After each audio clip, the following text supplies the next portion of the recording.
কি বনাইছা হে বুজি আৰু এয়া শংকৰ অধিৱেশন জামুগুৰিত আহি ধুনীয়াকে ৰাতিৰ সাজ বনাই আছো আমি ভাগে ভাগে এসাঁজ আৰু আমাৰ নীতিল ককাইদেউকো লগ পালো এয়া পিঠি উঠা মচি আহি ৰাতি 12:30 বজাত দুজনী লগ পাই বিয়াত ভাল লাগিলে মানে কি কম আৰু তাকে কি পিন্ধি দেখিছ নাই নাই এইটো পিন্ধি আছো ঠাণ্ডাটো বহুত ৰাতিপুৱা ভালকে ড্ৰেছবিলাক পিন্ধিম কোনো বেয়া নাপাব কাৰণ ঠাণ্ডাৰ কাৰণে আমি তাৰমানে ধুতি পায়জামা পিন্ধিব পৰা নাই বেয়া নাপাব কোনো আৰু ইউ কিনকে আহিছে নাছে কিয়া আমাৰ নীতিলক লগ পাওঁতে সি গুগা মুখৰ পৰা মৰাই আহি পিঠি উঠা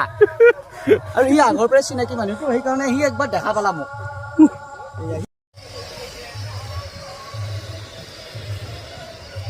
চয়াবিনৰ আঞ্জা বানপানীত উঠি অহা কচুমূৰা আনিছে চয়াবিন কাৰণ এটা পানীৰ অভাৱ আজি আহিছোঁ শংকৰংগৰ অধিৱেশনত খুব ধুনীয়াকৈ আমি নিজে বনাইছোঁ ৰাতি 12টা বাজিছে আৰু আমাৰ নীতিলকো লগ পালোঁ ভাল লাগিল তাৰমানে তাতে বহুত লাইন পাতি আছেতো আমি আজিৰ খানাটো মানে ধুনীয়াকৈ বনাইছোঁ লোকেল খানা এটা কেইজন আহিছে লোক খানা বুলি নহয় আমি এইটো প্ৰসাদ মহাপ্ৰসাদ অ' বাবা তাৰ চোলাটো কিন্তু বেছি ভাল লাগিছে বাঘৰ চালাম বাঘৰ চালাম ভালুক বেটা মানুহে মৰা বুলি কৈ